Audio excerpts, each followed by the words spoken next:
Good morning and welcome to गना short. गना short में आप सबका स्वागत है. We're going to talk of Xiconomics and China's year of the snail. This is the year of the snail. Well, you think this is the year of the snail? Next year will be even worse. So you'll have to find a slower snail than what it has happened today. That's what I'm going to talk of. I'm going to talk of why.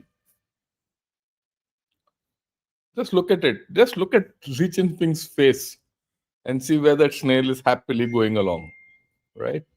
And that's what China is all about today. You have to understand this. You have to understand this phenomenon. Like I said yesterday evening, I was not sure. In fact, I wanted to talk today morning about the Thailand Cambodia spat. Is if nothing, there's a war going on. We need to understand where it is going, and it's going to have effects. But I'll do that tomorrow, day after. Yesterday evening, I read a couple of posts in the social media. Made a lot of sense. And that's why I thought I must analyze it and put it across to you. And it gives you an insight into what's happening in China. And that's important for us to understand. It's just not everyone knows China has slowed down. But how is it slowed down? Will it recover? My view is that it will not recover. The recovery point of China is gone. In fact, if you look at it in the continuum of history, this period of 20 years between 2000 to now, till 22, 23, or maybe let's say 30 years, going back to mid 90s to the mid 2025 20s,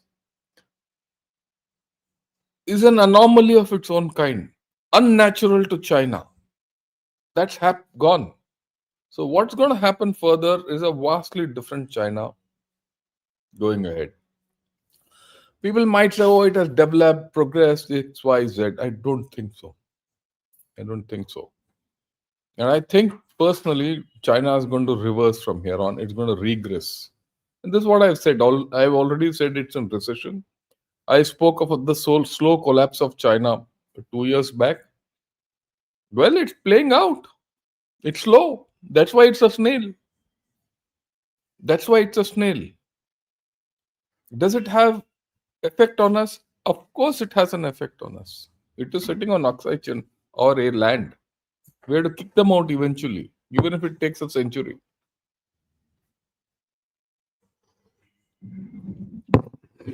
You have to. There's no doubt about that. You have to kick them out of all those pockets they have occupied. Is the time coming? Well, if you don't understand it, you'll miss that window of opportunity when it opens up. And is that window of opportunity opening up? I think so. How we play it is a different story. But we need to understand what's happening. It's at that tipping point when we have to act. And that is why I'm at it regularly with China. So let's get going. I might sound a little disjointed over this podcast because I'm taking different strains from different angles and trying to build a story around that. That's why, well, I would say, please do like this video and also subscribe to Ghana Shot. Okay, look at this. Look at this, thing by Economist. The Economist puts out a tweet. Look at this picture. It says China's monster surplus is not as scary as it looks. Why? The monster surplus, you don't have to take it. It might have a surplus all around the world. Those countries which are, bound by China and are indebted to China and who are, joined at the hip with China. For them, this you know surplus is scary. Not for us. We're not that dependent on China. We are dependent on some extent, but not that much. And how many things can China weaponize? So is it time for us to weaponize that dependency? That's the point I'm going to talk of, or we have to understand. And why is this thing can you can weaponize this dependency? India can weaponize whatever dependency it has on China because the Chinese economy is not internally based, it is externally based. China is dependent on others today for its economic growth or revival. If I am dependent on my neighbor for my happiness, the neighbor can make me very unhappy. You have to understand that. If you understand this fundamental thing, rest everything falls into place. So that's how it is. Yeah, I see a comment. I would say, please continue with the travelogue series, sir. I will. I have the one on Arunachal Pradesh and Tawang and all ready. So I'll probably do it tomorrow evening. Yeah, today is Friday. Tomorrow evening I'll do it. That's a promise. It's ready. Okay. So right, let's go ahead.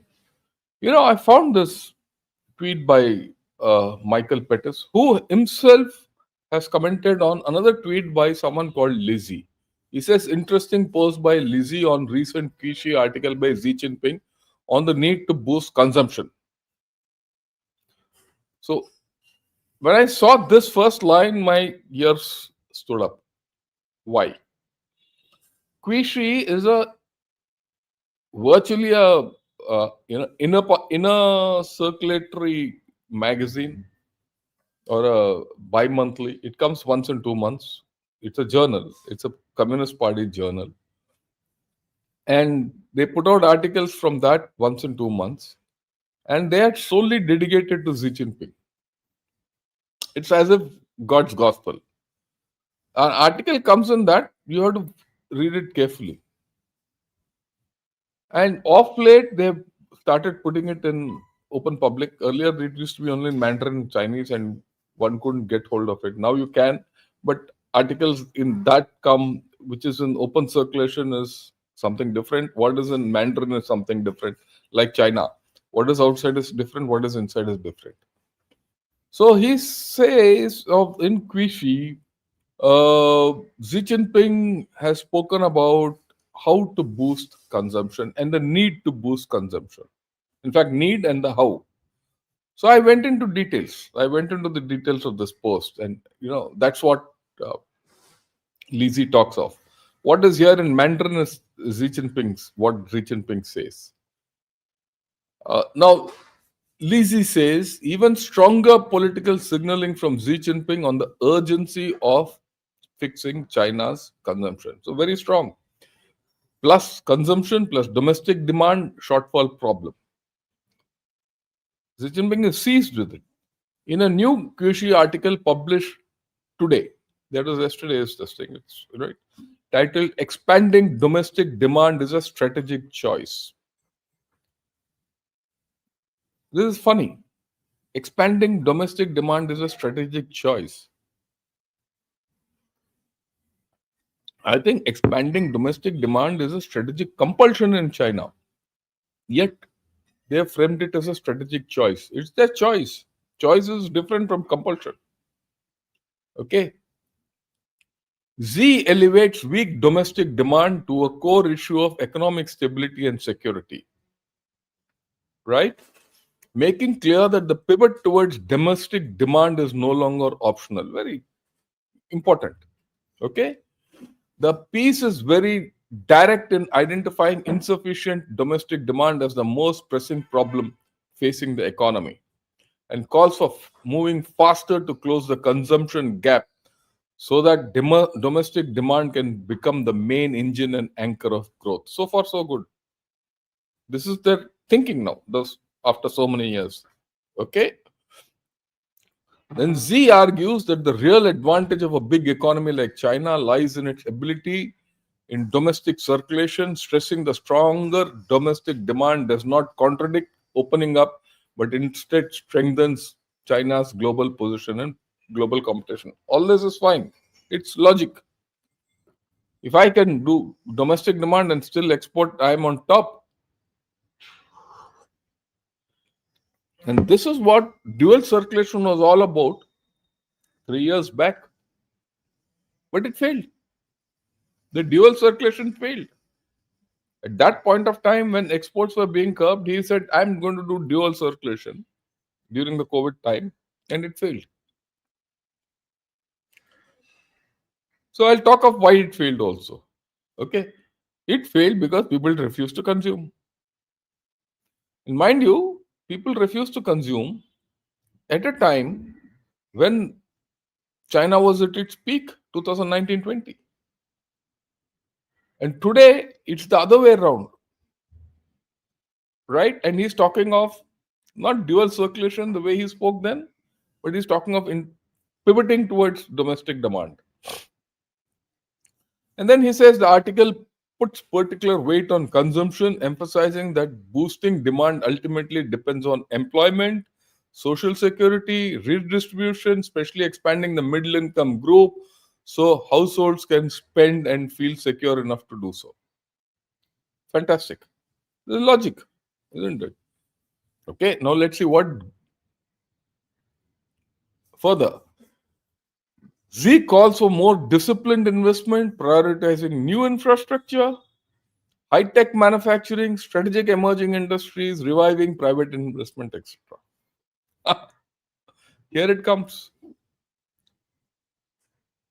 He says more investment, new infrastructure, high tech manufacturing, strategic emerging industries, and reviving private. They are all contradictory to each other. Okay.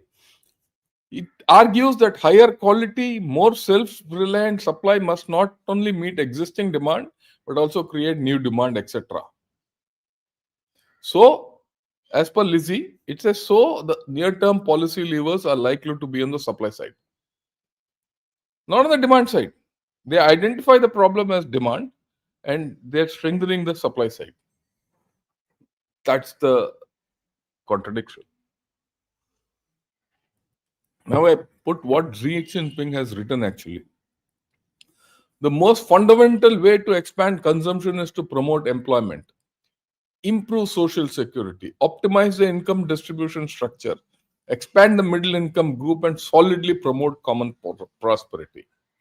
So, same Xi Jinping language. We must establish and improve a long term mechanism for expanding residents' consumption so that residents have stable incomes to consume, no worries to dare to consume, and an optimal consumption environment with strong sense of gain to willingly consume. This is what he says. This is right. Okay. What is the solution? He says we must improve the mechanism for expanding investment, expand space for expanding effective investment, appropriately advance the deployment of new infrastructure construction, expand investment in high tech industries and strategic emerging industries, and continuously stimulate the vitality of private investment. So you're looking at investment. Investment is what killed them. China has over-invested in its infrastructure, whether it is roads, bridges, dams, or high-speed rails. They have more than anything. Everything is loss-making. There's no return, and he wants to do exactly that with high-tech stuff.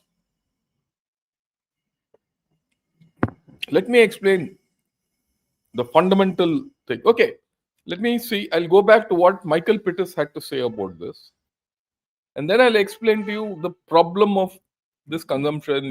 People don't understand it. Right. For all the talk, however, it isn't clear that Beijing recognizes or is willing to discuss how the income redistribution needed to boost consumption is likely to affect either manufacturing competitors or political institutions.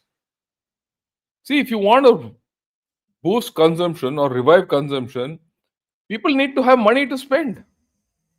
That's the fundamental. If you, it's as if you can transfer to without transferring from. Even if households are to retain a higher share of GDP, right? Businesses or government must retain a lower share. That's the important part. And I'll explain this again. This is important. When other low consumption, high manufacturing economies have rebalanced towards more consumption, the manufacturing share has always declined, while overall growth has slowed or even contracted. This isn't just an unlucky coincidence. If Beijing continues to insist on avoiding the latter, it will be unable to accomplish the former. This is the crux of what the whole story is, and China is doing exactly opposite of what it should do.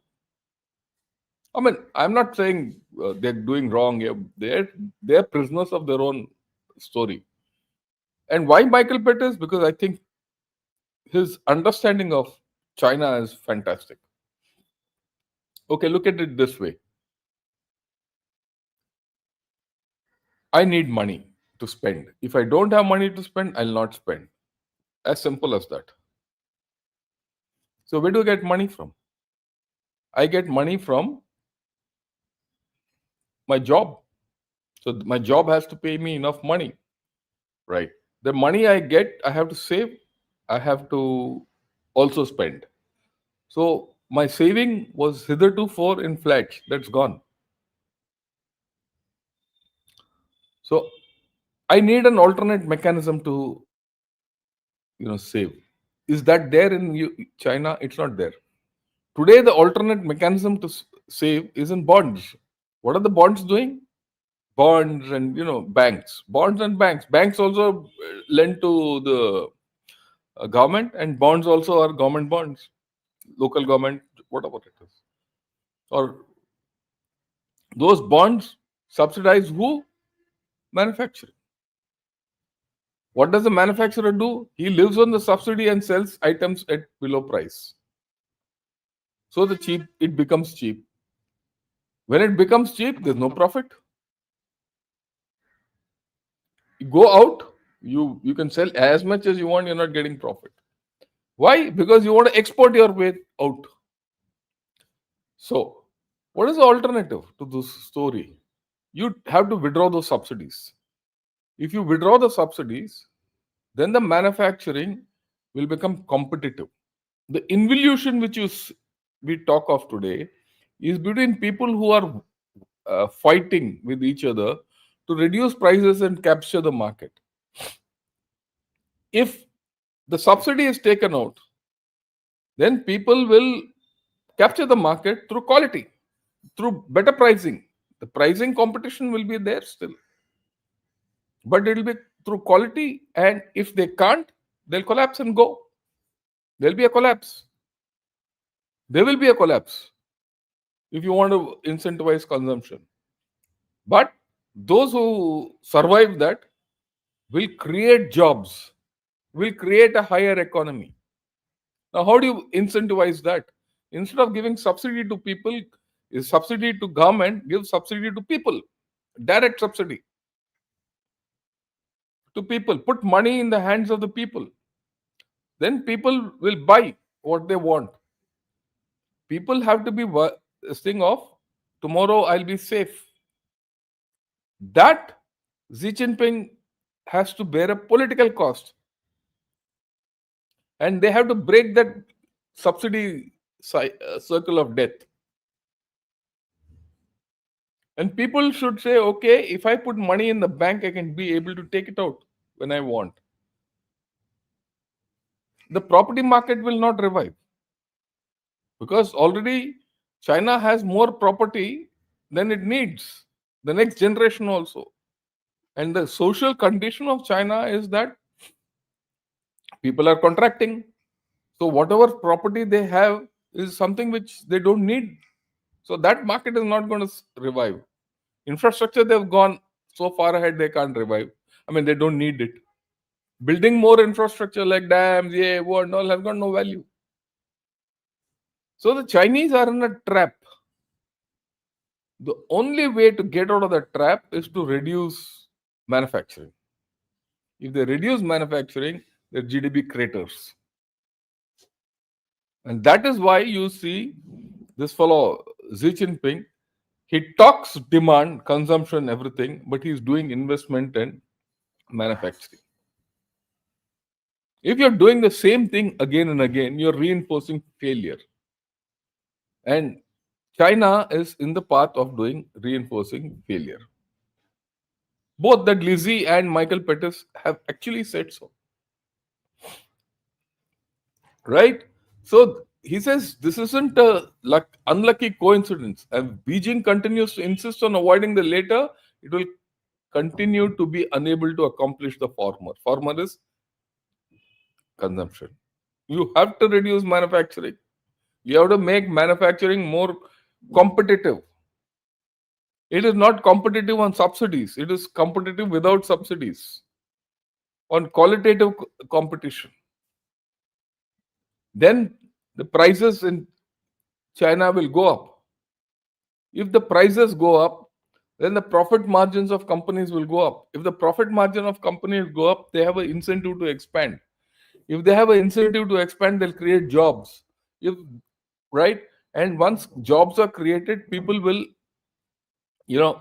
incomes will rise, and if incomes rise, then people will be uh, incentivized to spend. Right? I mean, you have to do those things. If you want to go back to investment, and you have to diversify your focus. Doing the same thing over and over again is no this thing, and that's what's happening in China, and that's why China won't recover. Okay, there's a very interesting graph I found with some tweet. Just look at this thing. The two graph. What is this graph? This is the consumption graph, and this graph is the production graph. And this difference between these two is what they're trying to export. And that is their problem. Unless you equalize them, do something about it, nothing will happen. And if you look at this consumption, it is flattening out. Look, this is all in Chinese. So this came in the social media. So I caught hold of that and I translated it. What's in Chinese? The commentary on this graph. So let me read it out and explain to you what this says. Okay, post-pandemic, post-pandemic, all their problems started coming out with the pandemic. I mean, everyone knew China is going to slow down, but the pandemic accelerated all their problems. Post-pandemic, supply-demand divergence has intensified, with both consumption and production forming new trends. Production took off, consumption went down. Right? Uh, but starting from the second half of this year, consumption has begun to weaken further. See this. From in this year, consumption has begun to weaken further. Earlier, it was going low and production was going high. But they now say, look, it has gone even worse. Okay. Even failing to sustain post pandemic trends. If the post pandemic trends were bad, now it is even worse, which has further exacerbated the supply demand divergence. It's very clear.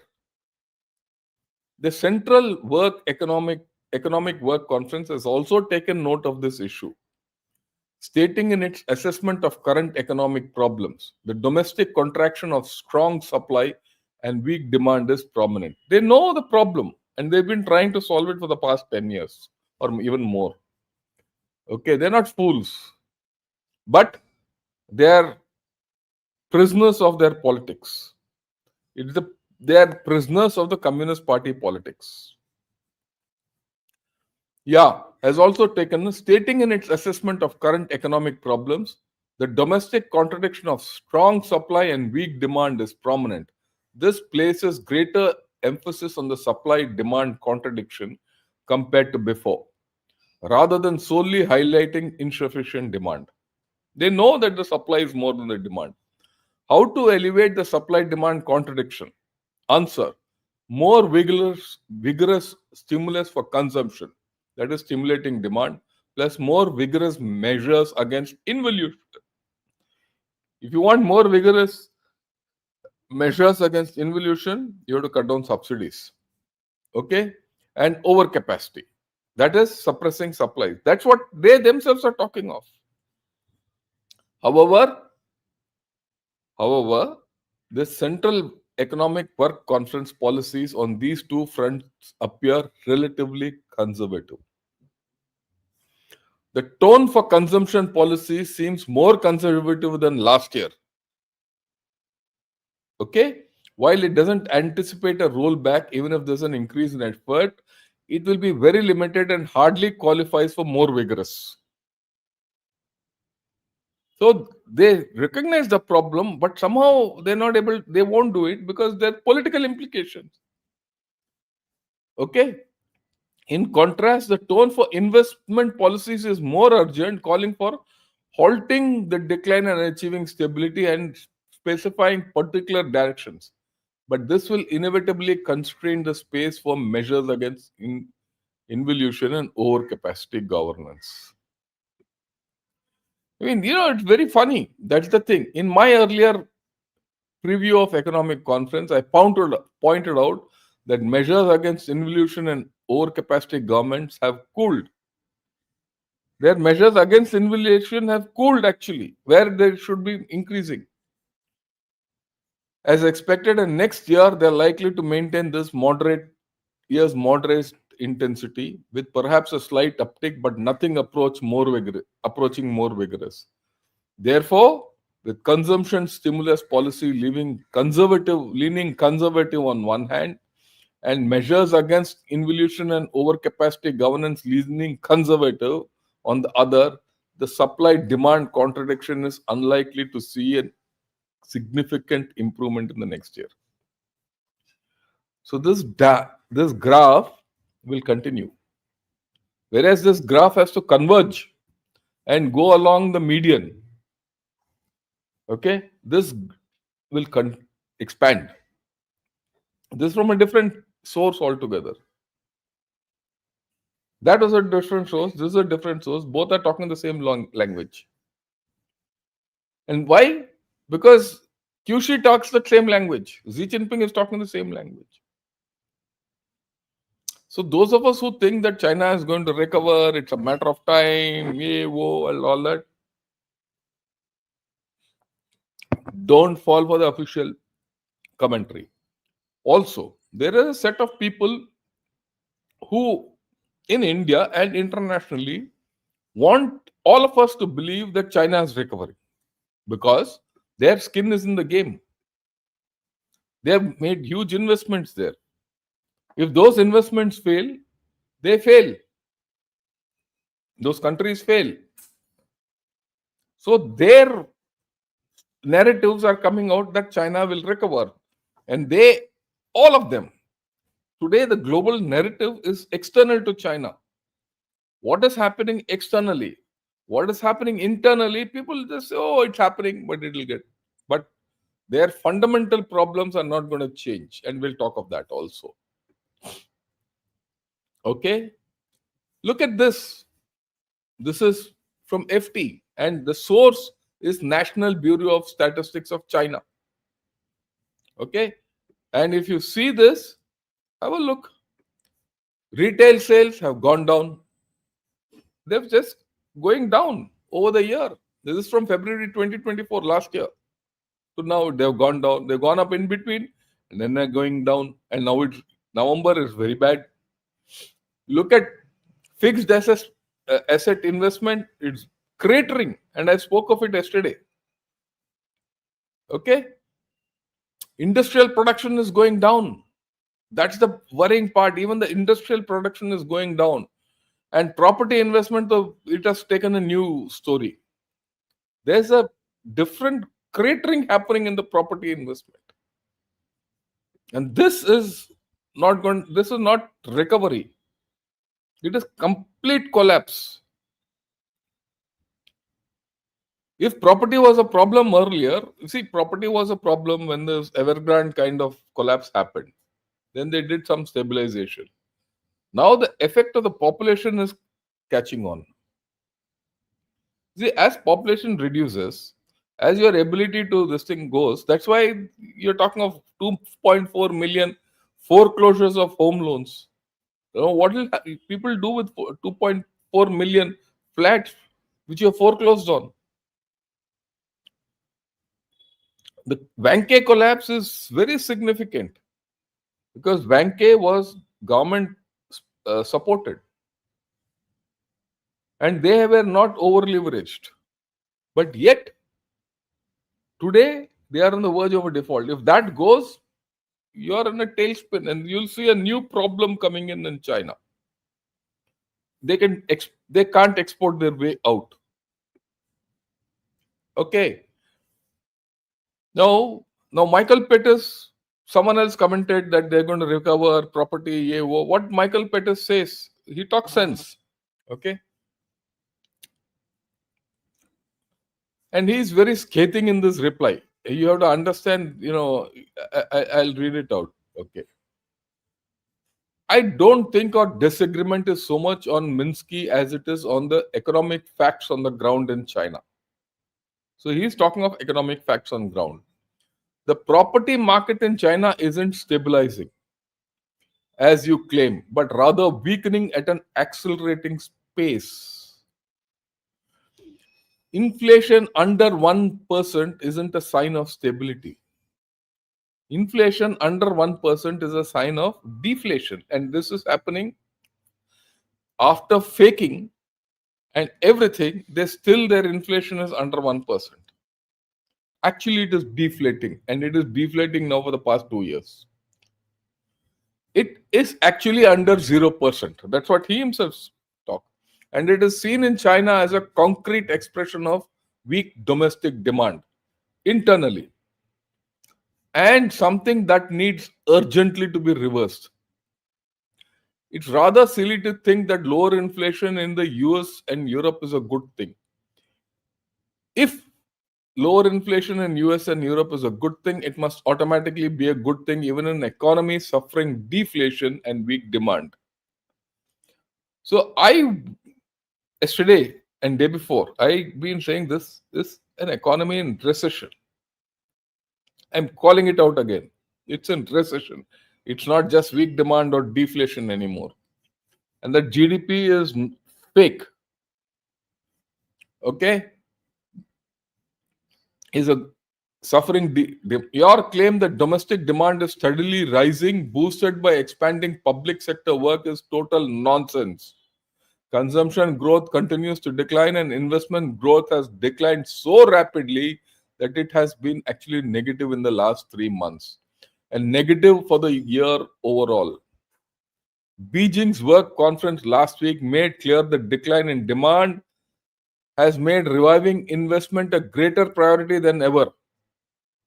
Even though Chinese economists admit there is no obvious place in which to invest further.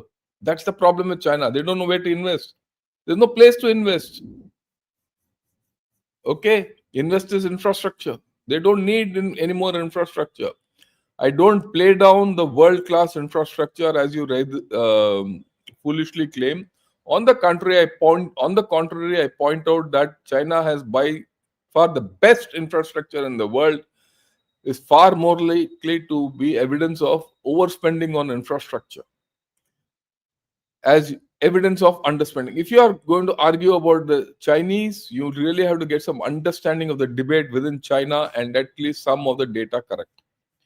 Why? That guy who, you go into him, he's a guy who's propagating China because of vested interests. There's a narrative which is going on. A global narrative is being propagated by those people who are going to lose. with the way China is going and with Chinese itself. Because the fundamentals of the society are changing. This is what we have to understand. If the fundamentals of a society changes, their economy also will change. Their politics will change. The next step, I'm looking at when will their politics change? Will the Communist Party of China democratize? Or will it be toppled? Will there be a revolution? I don't know. It's too early to say. But please remember, every century, China has gone through a cataclysmic struggle. In the last century, they had three struggles. One was the Bayan period, or the period of the warlords in the first quarter of the 20th century. The second quarter and the third quarter of the 20th century was under Mao, the civil war. They had a civil war lasting 10 years. And then Mao's own great leap forward in the cultural revolution he put on. Three distinct phases. And then Deng Xiaoping came with his opening up and market reform. If you take that also, there's four phases in China in 1 century. In this century, I think we are witnessing the first end of the first phase of growth. And what's going to come is problematic. So I'm now connecting societal issues with history and economy. Things are not rosy. Today morning on my walk, I came across this fantastic uh, talk by Michael Beckley, okay, on China in YouTube. And I picked up a few slides. And he says China's rise is reversing. On that, there's no doubt. In fact, he makes 3 points. So the 3 points he makes are China's rise is reversing. There's a China hangover with all of us. We're going to suffer this hangover. After all, we've been drunk on the China rise theory for the past 20 years. So there's a China hangover which is happening. Everyone thinks China is doing well or must do well or will continue to rise. And it's got a $19 trillion economy. That's a dead economy. Okay. And the third point he makes is there is conflict with China is on the cards. That is something which is interesting. That conflict with China is on the cards. Interesting for us. Of course, if you listen to that YouTube, exposition, he talks of conflict. He's an American, so he talks of conflict with China in American thinking. But I look at it differently. And this is something which we need to understand. Conflict of China is coming. I've always maintained that. And he says, in one of the slides, he shows this slide of rising debt as a percentage of the GDP. From somewhere where we were together, India and China, China has taken over debt. China is the most indebted nation. This is where we are. We went, we had our own rise in debt, but we are not stabilized.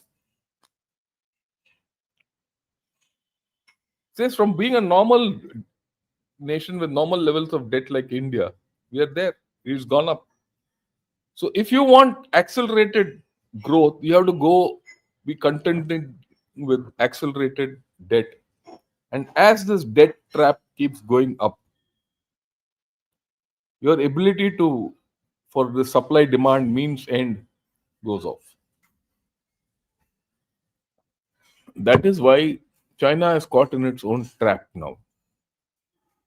And then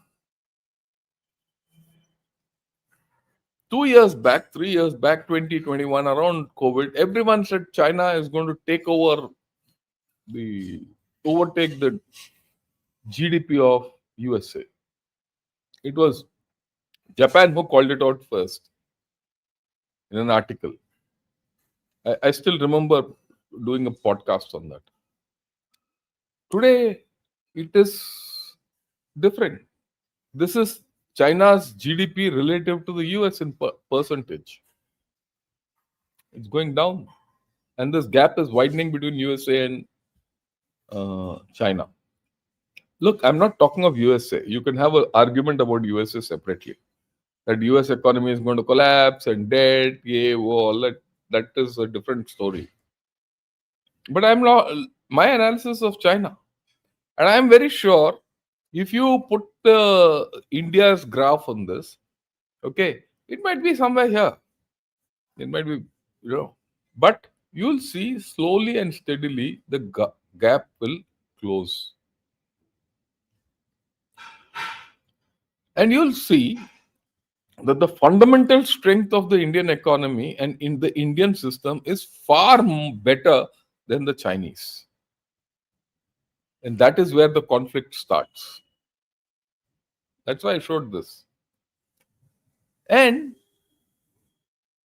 today, China is hugely energy dependent. Hugely energy dependent. Where does it get its maximum energy from? It gets from Russia, Iran, and Venezuela. Three sources, apart from others. And much of it comes through dark shipping. This is something which I got today. I, just about 10 minutes before I was getting on, I saw this thing, this graphic, and I said I must show it to all of you. Venezuelan oil. Look at this. See how much China consumes Venezuelan oil. So 90% of Venezuelan export goes to China. What's happening in Venezuela? Why did I do that program on Venezuela? And people again, connect what I'm talking now to what this is. And today in Venezuela, they've already started reducing the amount of oil they pump out because they don't have capacity to store what they pump out. And there's no export of oil from Venezuela going out. What is going out is official export. Sanctioned oil is not going out. And Venezuela has been sanctioned by USA. You might like the whole story or not. You might like what USA is doing or not. But I'm looking at the effect, cause and effect. So if Venezuelan oil is not going to come to China, what will be the effect on Chinese economy? What is the effect on Chinese economy? For all the screaming which we do, it's going to get hit. And don't be surprised if tomorrow something happens in North Arabian Sea and the Iranian oil is also turned off. And you see the fun in China. So then what will happen is, yeah, I'll go back. The snail will go even slower. The year of the snail will extend to 25, 26, 27, 28. It will become the decade of the snail.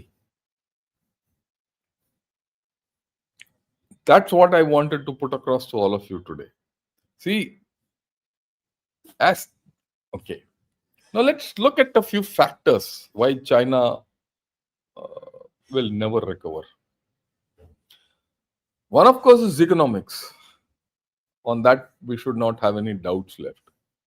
Okay?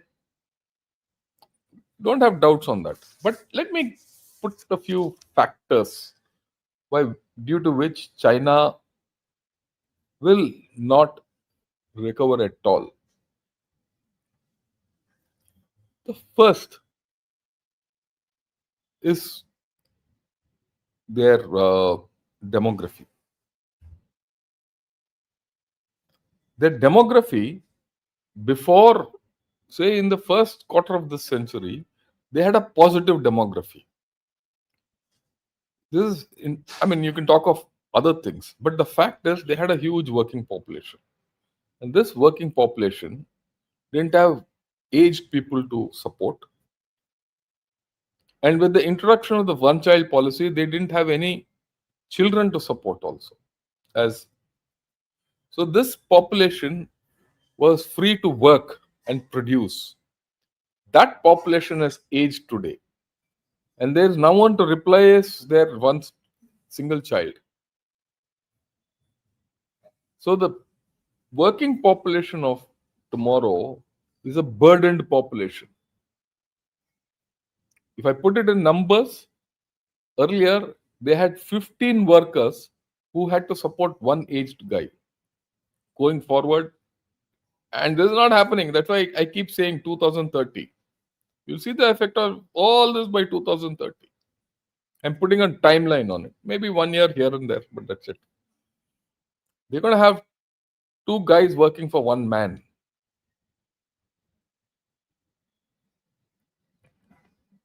Where is 15 people working for one person and where is two people working for one man or woman, one person? The demographic thing has flipped completely. They had 15 people working, 15 people consuming. Today they have only two people working in comparison. Okay? As a result, as their population declines, their consumption will go down. The consumption of any people who are burdened with a responsibility will go down. I'm burdened by the fact that, look, in old age, I have to look after my mother, my children, everyone. So I can't consume. I can't go and buy a second car or a third flat. And as this median age goes further, responsibilities increase. The unburdened society, China was an unburdened society till about 2020. Not so, it actually started before, but I'll put it till 2020. Hereafter, it is a burdened society. This burdened society cannot consume. So, whatever Xi Jinping does or doesn't do, the consumption will go down. If the consumption goes down, I'm not saying go up, it go down. And it is happening on ground. I'm not explaining something which I have not forecasted earlier. How will China's economy revive? The year of the snail will remain. Next year will be the year of the snail. Okay. Look at the markets. Till now, there have been an exporting economy. 2000, 2010, 15, 20, 20, people were accepting their exports. Even India. Why go that far? Mr. Modi, as the chief minister of Gujarat, you see how much investment he brought from China as a chief minister in his tenure. How much he opened up the Gujarat market for China. He opened up. It's a fact. It's not only he. Why blame him? So did Tamil Nadu. So did every Tom, Dick, and Harry in India. It was not only India, USA, South Africa, all these fellows. Today, the same markets are putting barriers to China. We all discussing. Why am I discussing this? So, what they had open markets are now a market with barriers. So that exports have slowly started hitting a ceiling. People talk of that 1.5 trillion plus trade surplus. But the fact is, they're manufacturing less, yet their trade surplus has gone up. Why? Their imports have reduced. And this will increase. If the energy doesn't go into China in the next 1 year, their trade surplus will increase. But if you look at the real figures and not look at the trade surplus, because trade surplus is a narrative. Oh, China's trade surplus. But if you look at the actual things, there's a problem in this trade surplus. The third factor is the fact that China was an aided economy. People went to China to invest. People went to China for their market. People went to China for many things. That has gone. Chinese are now going outside and establishing markets or factories to sell items back into China. This is coming from Chinese sources. Yesterday also I spoke of it. And I spoke of it day before yesterday when I spoke of China and recession. This is the third factor. So I've spoken of demography, I've spoken of markets, I've spoken of the fact that no more an aided economy. No one is giving it, it's in a technology denial system. It's a different thing. Xi Jinping might say, I have my own technology and all. He doesn't have that technology. They have some technologies. No one wants that technology. That technology of China is not giving them dividends. No one wants to adopt, Weibo, and any case they have this wall which doesn't allow it to go out. That firewall. So their software, their everything doesn't go out. It's only internal. There's a limit. Unless you're like Microsoft, Google, and Apple and Amazon, which you can sell worldwide, the market is gone. You a huge market like India is firewalled out. You won't accept any Chinese apps. I'm sure the government of India is not foolish to accept Chinese apps. So what, for that matter, USA. So what's happening? It's no more an aided economy. It's an opposed economy. Will it grow? It will not grow. Earlier, people wanted China to grow. Now, people don't want China to grow. Because whatever, if China grows, it is at their expense. If China enters my market and destroys whatever API I'm trying to revive, it is at my expense. I don't want China. I'll buy API from China, but I have to develop my own. If I buy more than a certain limit, they'll underprice it and my API will collapse. Same thing goes for electronics, same thing goes for many things. So you have to force China to come and invest here. It's not as if you don't deal with China. You tell China, chap, okay, you want to come invest. Put money on the floor. Make things here. I'll buy it. But it's only the company which is Chinese. Workers have to be Indian, 100%, except a certain amount of technological guys. Something like Microsoft, Google, and all that. And have a clear plan that after and how much percentage someone has to hold, not hold. There has to be a controlling interest in India so that they don't siphon money out from here. So these are things which are going to happen. Okay, there are things which will happen. Just to give you an idea, there's one firm called Winfest, which is coming with cars, the EVs in India. It's ostensibly coming from Vietnam, but I'm sure you go into it, it'll be a Chinese company. Don't allow that, right? So things like that are there. Okay, so I spoke of demography. I've spoken of markets. I've spoken of aided economy. The fourth thing, security. In the first quarter of this century or the first 2 decades of this century, China threat was not really the way people are seeing it today. For Taiwan, China was not a threat, incidentally, in the beginning of this century. They wanted cross strait cultural exchanges, cross strait businesses, tourism, everything. Japan, Korea were integrated into the Chinese economy. In fact, Korea and Japan have helped China grow, but they were not security threats, right? For that matter, China was not considered a security threat even by India. Go back to the time of 2008, 10, they were not security threat. There were some incidents, yeah, all that gone. But today it's your great security threat with Pakistan.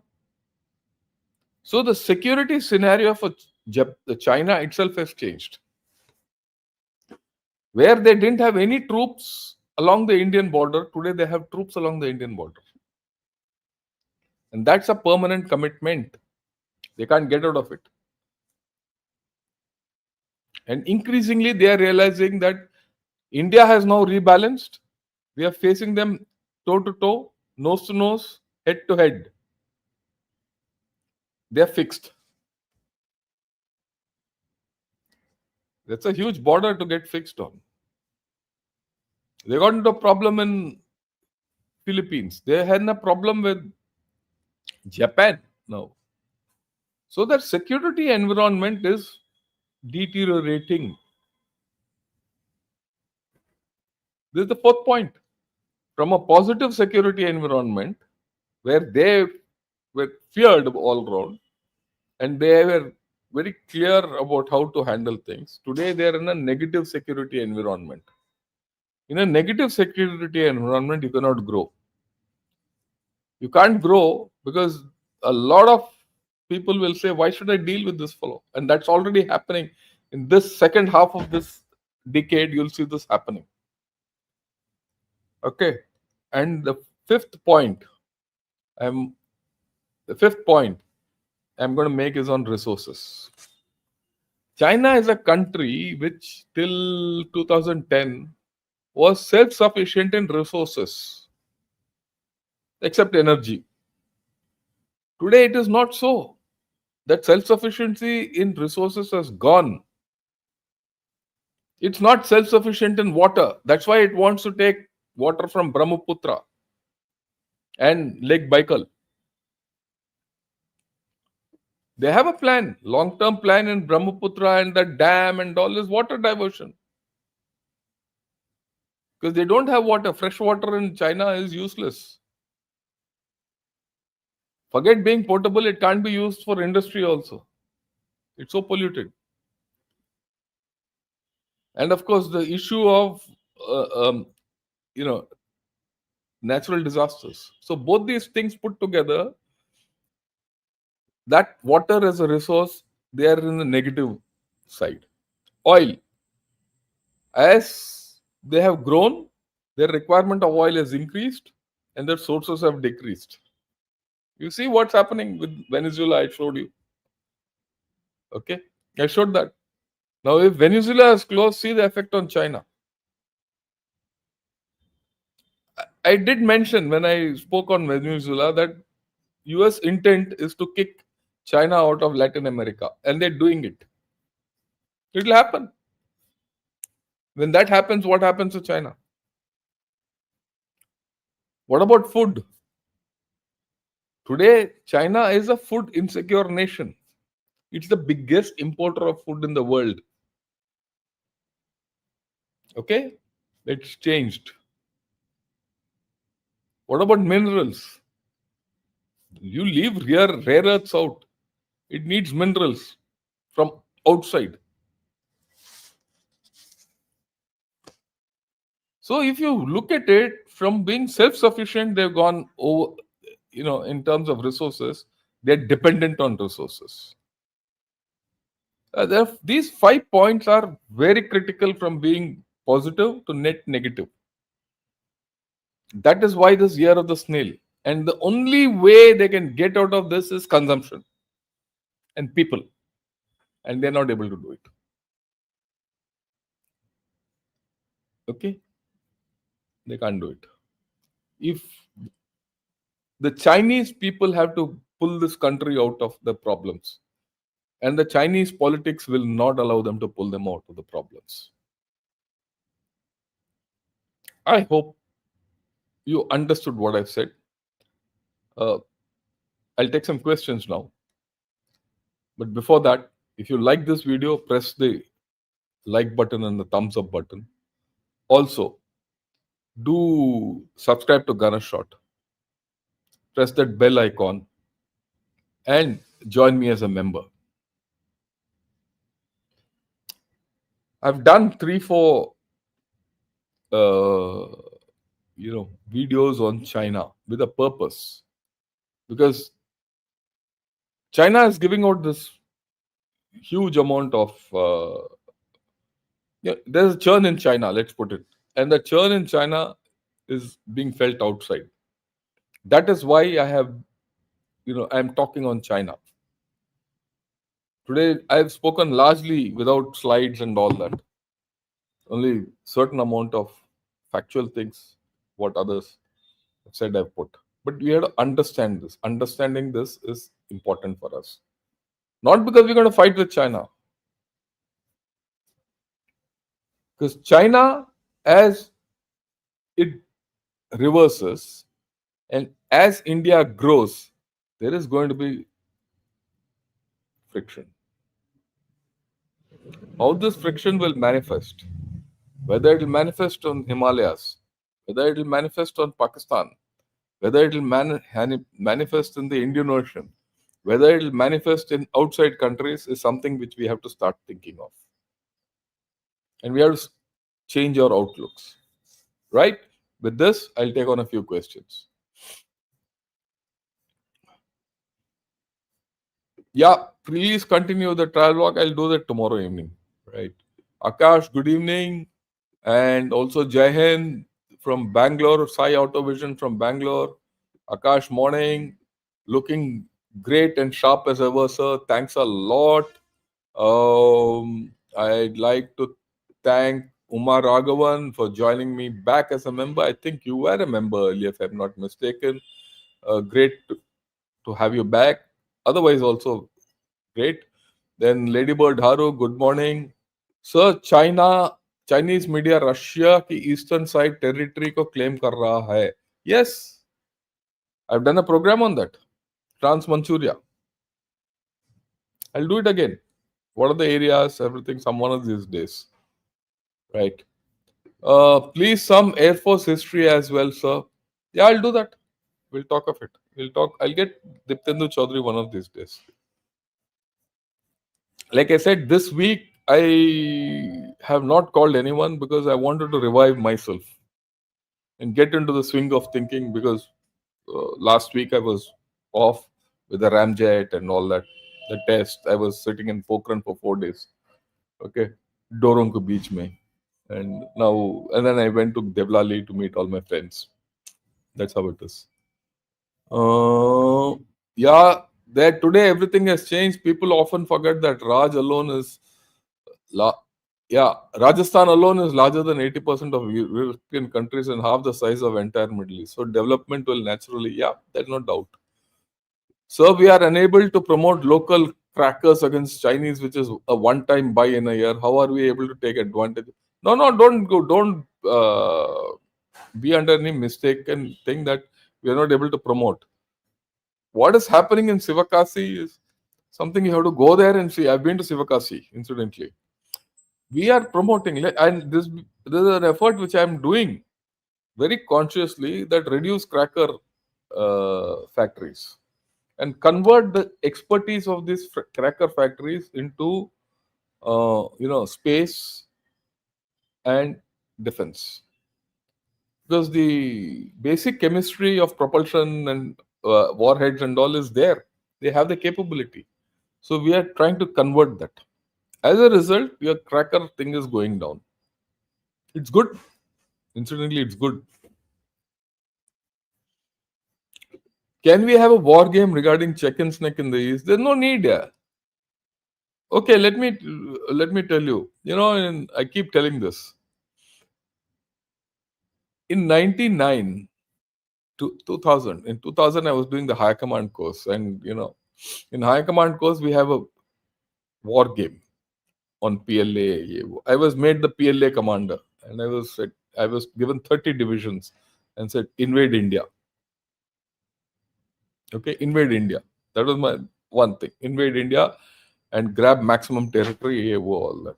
Nothing large. I was like the chief of the PLA. So I made my plan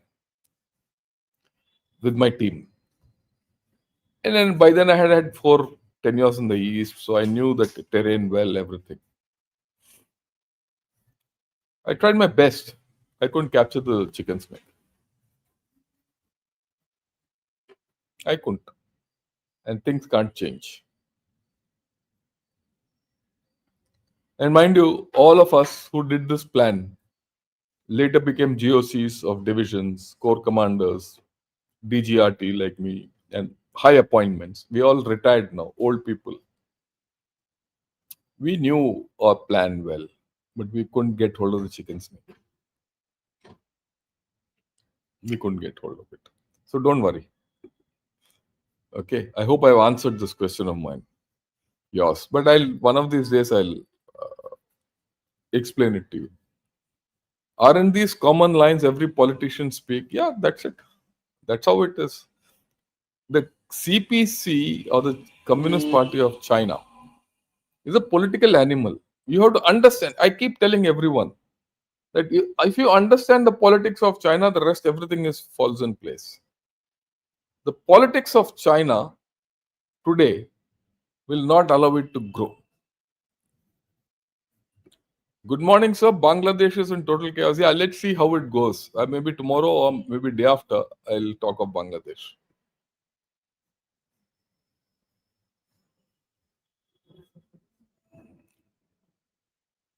Yeah, 90% of crackers were made in India, only 10% were imported. I agree with you. It's not as if, see, the thing is, the shift is earlier it was 100%, today it's 90%. I hope it becomes zero and we have to import everything. Why should we make?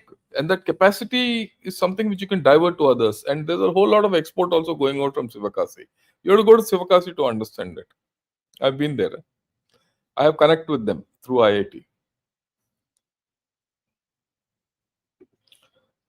Thank you for not importing, saving for forex. But before that, what were you doing? Okay. I think China is playing the whale kingfisher airline strategy, or outproduce others, absorb. Yeah, this is an old story. Yeah. There's nothing much about this. What you said. Looks like China is in a state of Keynesian economics on steroids, add mixed with a curve inversion. Yep, you're right. There's no doubt. Amitesh, hello, and Arsenal Trell, hello. Uh, I live in the US and I try my best avoiding buying anything made in China items. If made in China, invariably item is cheap quality. I buy and return if not satisfied, and this hurts them even more. I 100% agree with you. I have studiously avoided anything which is made in China. Unfortunately, a lot of our even like went and bought Bosch fridge in my house and a washing machine, but these are made in China. That's the problem. Okay, now things will change. I hope it changes. Got the power back by sipping coffee. Oh, that's my morning coffee. Like I told you, I go for a walk in the morning, do a little bit of research, talk, nature, and I'll come back, get ready, and then talk. Hmm. There is a high probability of Z attacking Taiwan to divert and consolidate their population, General Saab. Kailash, come back to me. Maybe one of these days I'll see what is the feasibility of China attacking Taiwan and what is the future of that whole story. You have to understand the cause effect. There's a cause, there's an effect, and what will that lead to? If you understand that, you'll know that Xi Jinping will never attack Taiwan. He'll never attack Taiwan. I'll talk of it tomorrow or maybe day after. It's there in the back of my head. In fact, General Rajiv Narayanan and I did a program on this. on Taiwan, whether he's capable of attacking or not.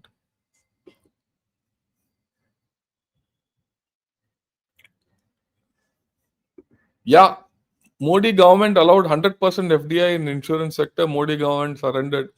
Look, I don't think it's so bad. I don't think FDI up to 100% has even come into India, right? And one number two is you need FDI. You need FDI to grow. If you don't have FDI and investment from abroad, you can't grow. That's the law today. You can't be self-sufficient. You can't be an island of excellence. You need technology. You need many things. Okay. In any case, earlier we were being cheated by our own people. So you have competition if you get people from outside.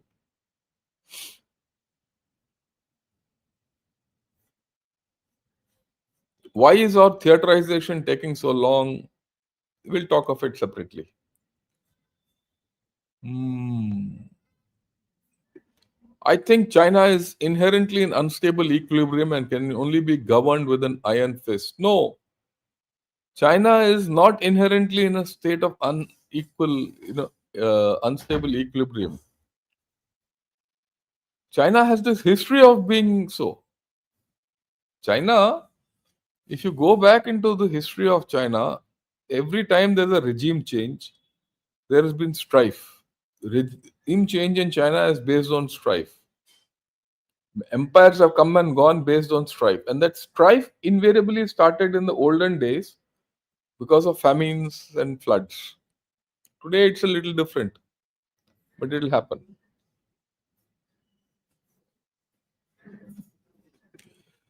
Yeah, in 2014, India was in debt of 40 lakh crore, but now 200 lakh crore. Isn't it a debt trap for India? No, it's not. I showed you that graph. Today, your economy is also 5 to 6 times more than what it was in 2014. That's the thing. So, if economy go, if you, it's a debt to GDP ratio which matters. You're not cross even 100%. Yeah, we'll talk of Bangladesh maybe tomorrow or day after.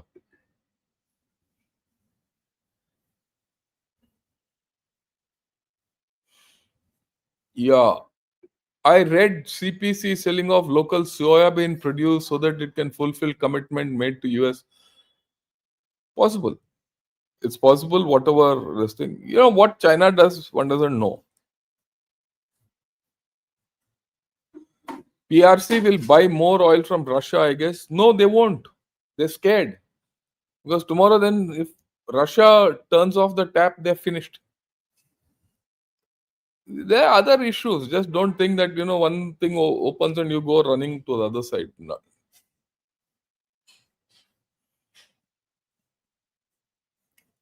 Right, Shruti Chandak, long time no see. Namaskar to you. Um, yeah, this is important. China will never recover because China's future is Japan's present. Japan's economy is stagnating since more than 2 decades. You're right. Japanification is a factor which is happening. Okay.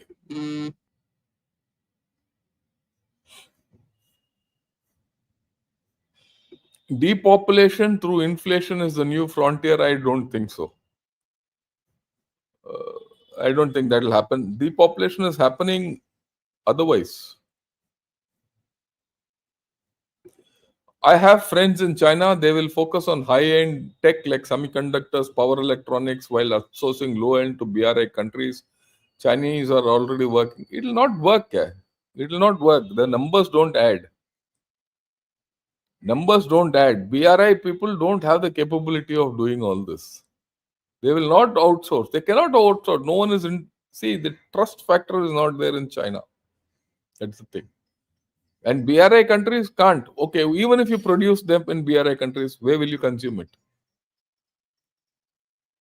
Chinese are working on a plan for the past 30 years. It's not working. It's yeah.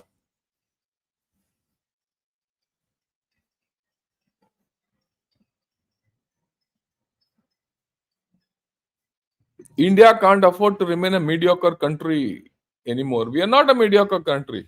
I think you have missed out. You come with a lot of comments. I would suggest you have a look at the thing about India series which I put out. I put out 5 articles, 5 posts on India. See where India is going. Good morning and Jai Hind, General Shankar. Very good analysis. I have been following this series on China and it's very educative. Thank you. Picasso also, hi, morning. Uh, you should get some folks from Double M Dialogues. What is that? I don't even know. Yeah, love of life. Yeah, Ramdas Navile. China's export is 3.4 trillion in 2025. Where is China's economy declining? I think you have absolutely no clue about what is China, and you are looking one-sided like a blind horse. So I don't think I'll explain to you. Please see my previous things. Yeah, this morning article on in SCMP on China should win global hearts and minds to capture space left behind by us. Who will win? Who? Which global heart they'll win? Yeah,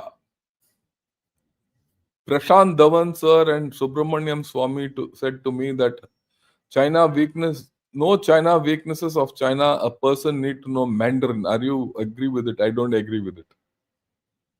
I don't agree with it. You don't need, Mandarin is not psychology. Huh? Human psychology remains human psychology. Human politics remains human politics. They might have their own brand. Gone are the days when you needed to know Mandarin. Once upon a time you needed, not now. Yeah, today you gave 360-degree view with anecdotes of China's desire to dominate, as they say. They just don't want a piece of pie. They want the whole on expense of other country growth through policy of expansionism. That's it. And no one is prepared to give it to them. That's the point. Neil, good morning. Yeah.